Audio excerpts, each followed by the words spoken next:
AI is really killing the programmer in me. Every clown on Twitter keeps shouting that AI makes engineers 100 times more productive, but actually, it's literally making once talented programmers dumb. I'm a senior backend engineer at an AI startup, and at my job, something extremely interesting happened that got me thinking about this. So in this video, I will share the reason why AI is making us terrible at our job and what it means for our future, and also what talented backend engineers like yourself should do to avoid becoming a vegetable. So here's what happened. For the last couple of months, I've been handling ordinary tasks that didn't require much thinking.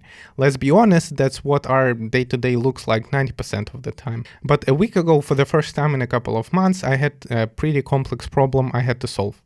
We are building software that runs on hardware devices and streams audio to retail store speakers. It's pretty messy, does a lot of stuff, so the code is pretty complex with threads, real-time streaming, and so on. I had to implement a feature in that service that required pretty deep integration and wasn't a surface add-on. The workflow I usually follow right now with AI is that I create a high-level design for a feature, then ask Claude to plan the implementation.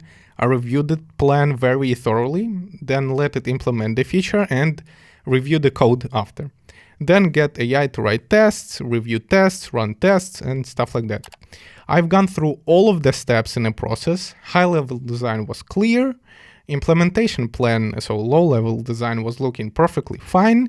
All the best vibe coding practices were met. But when it got to writing and modifying code, it wasn't successful. It broke the currently working streamer, which is a very important piece of software for us, completely. The feature didn't work at all, not even talking about the code quality now.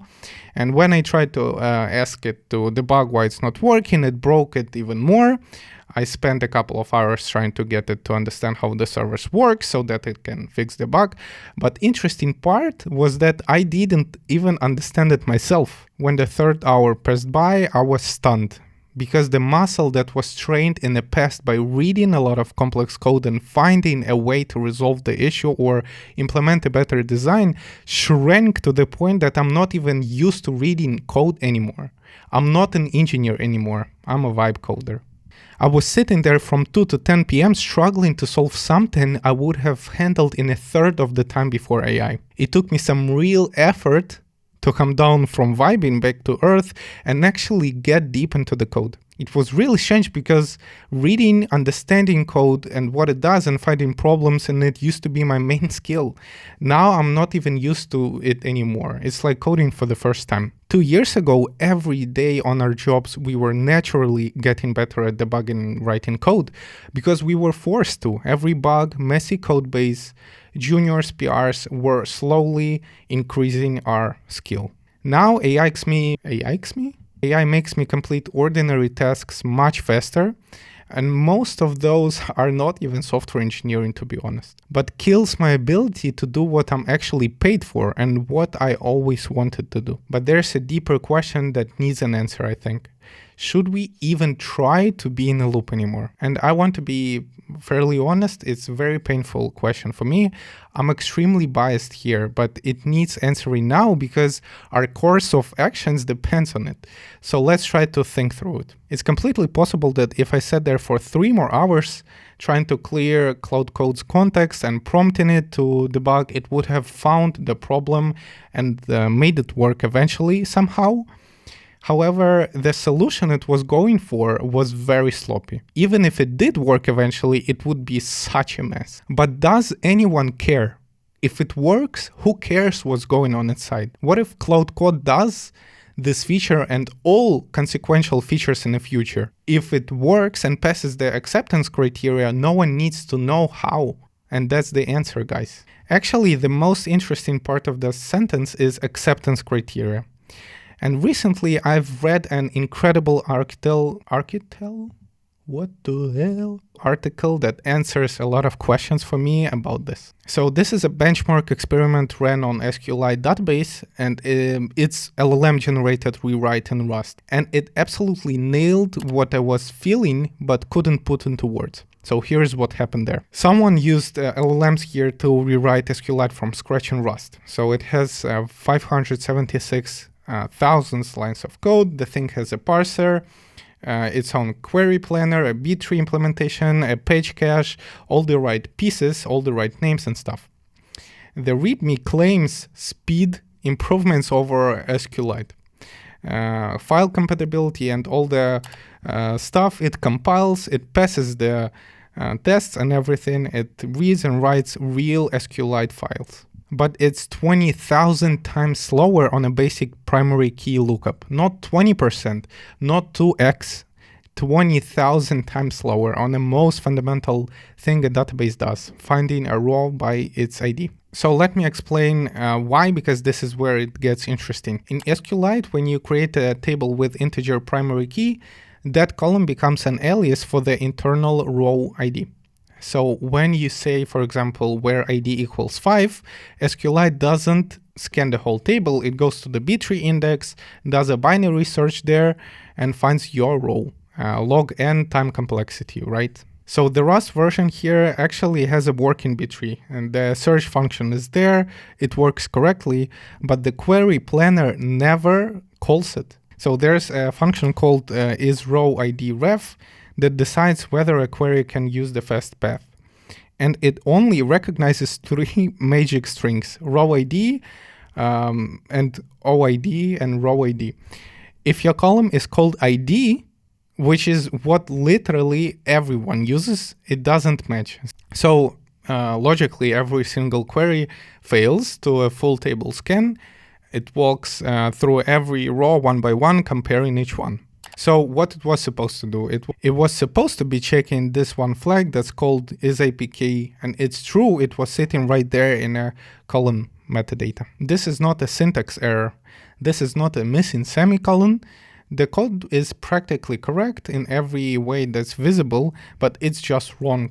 There are other major bugs and problems which account for such a big performance difference between real SQLite and this. And here's the part that really connects to what I was saying earlier. The author of the article said something that hit me. LLMs produce plausible architecture. They do not produce all the critical details. And this is exactly what happened to me with my streaming service. Claude generated code that had the right structure, the right patterns, and I even approved the plan myself without getting into details because it really seemed to be correct. But it just wasn't.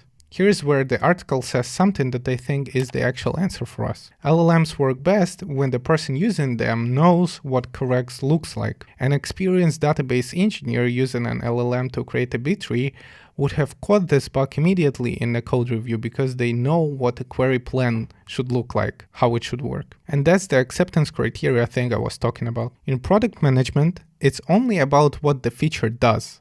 But in reality, it should also be implemented correctly. And if you don't understand what correct even looks like, LLMs can only hurt. So do you know what correct actually looks like for this specific problem? Can you define it before the first line of code gets generated?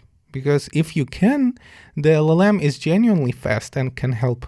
But if you can't, you have no way of validating if it's actually a proper solution, which is exactly what I was doing for those 8 hours. The only way for me to understand it was to quit Cloud Code, go read the code, understand how it works, research some information about best practices for this specific problem, and then I was capable of implementing that feature by hand or by Cloud Code. It doesn't really matter at that point. Seeing how much slop is getting produced everywhere, I can only imagine how much work great engineers will have in the future. Same way doctors are essential even though the human body already exists and functions on its own, the engineers who actually understand how it's supposed to work will be extremely valuable. But people who occupy those positions will need to have very strong foundational knowledge about how to build good software. So what should you actually do? First, read before you prompt. Before you ask it to implement anything in an unfamiliar part of the codebase,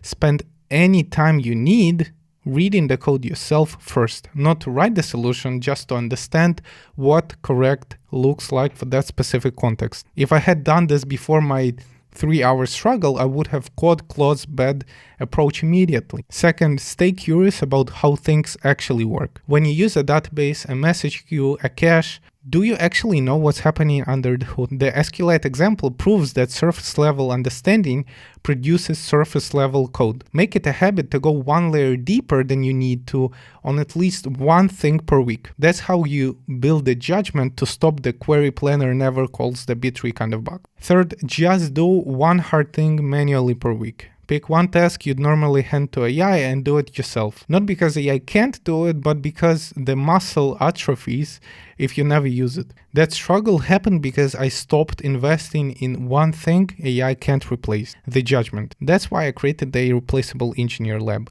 It's a structured book-based curriculum for backend engineers. Every 6 weeks, you go deep on one foundational topic. Before each cycle, you take an assessment that exposes your actual knowledge gaps, not what you think you know, but what you can explain, justify, and apply. Then for each chapter, you get reading maps so you know what to go deep on and what to skim. Every week, you complete exercises that are the things that actually build the muscle. Code reviews, system design critiques, writing actual high-level design documents for real-world features. I found that it's the best way to build the kind of thinking that separates someone who prompts AI from someone who knows when AI is doing something wrong. The current cycle is limited to 50 engineers. To join, click the first link in the description. So if you are okay with AI turning you from a talented engineer into a vegetable, please turn off this video and never watch me again.